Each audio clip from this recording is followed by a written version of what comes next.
it seems to me, right now that the analytics tells kids swing as hard as you possibly can. That's the way that you can get in the major leagues because we're talking about exit velocity and that shift right there. Way to beat it is just hit it over their heads and just swing as hard as you can. I mean, were you seeing that sort of shift, if you will, towards the end of your tenure or during your tenure most recently in Baltimore, Buck? Oh, sure.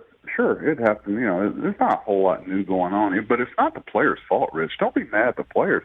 They're going to chase where the dollar falls. And when guys are getting big arbitration awards and raises for striking out 180 times a year and hitting 25 home runs, it's not their fault. It's being embraced. So it's not the players' fault. This is the way that they know that they're deemed as being successful.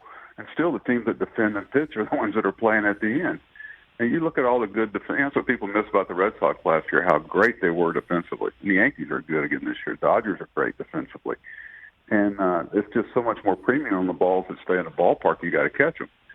But, it comes into play. I mean, I'd go 2 or 3 weeks without putting a sign on last year. We didn't have a lot of base runners, I can tell you that. But, the hit and run, I mean, how many people can you trust to put the ball in play? How many people can you trust to steal a base?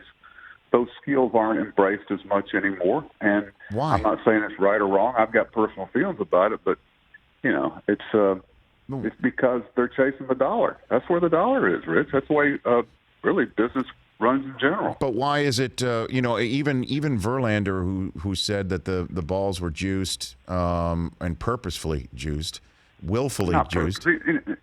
Someone's not sitting in a mad scientist room saying, hey, let's do this, and nobody will find out. Nobody can keep a secret in baseball. Are you kidding? Everybody knows everybody's signs and what they're using. So it's just, that's not true. But, yeah, the balls are being made better. Cars are being made better. Medicine's being made better. Clothes are being made better. Yeah, it is.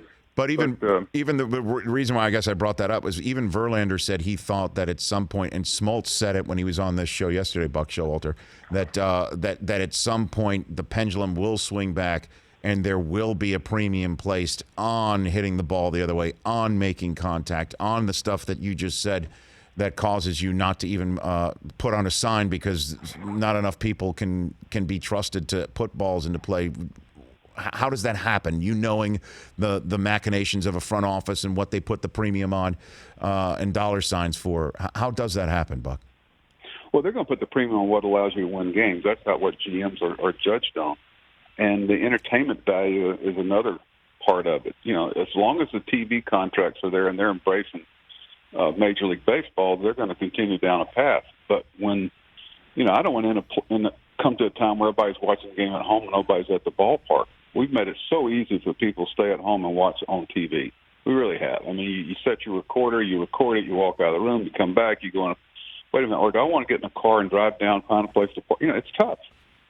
So, it'll continue down this path. I hear everybody talking about, it'll come back around. I'm not so sure it will. A lot of it because the leadership in the front offices are embracing this because it kind of fits their skill set a lot more. So, until some of the front offices or some of the leadership groups, the ownership and whatever, decide that, something else is in vogue, so to speak, or there's a better way to do it, and then there'll be some copycats. But I don't see it close by.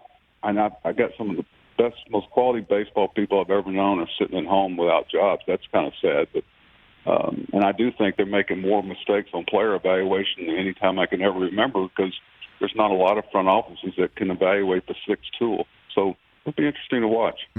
How would you fix it? Well, you need to embrace all parts of it, Rich. You've got to have. We were doing analytics back in the 80s and 90s. This isn't something new. They just got a lot more bats and a lot better ways to bring up the numbers and the tendencies. But you've got to embrace the people on the boots on the ground. You've got to embrace the analytic and the people that are the best at it.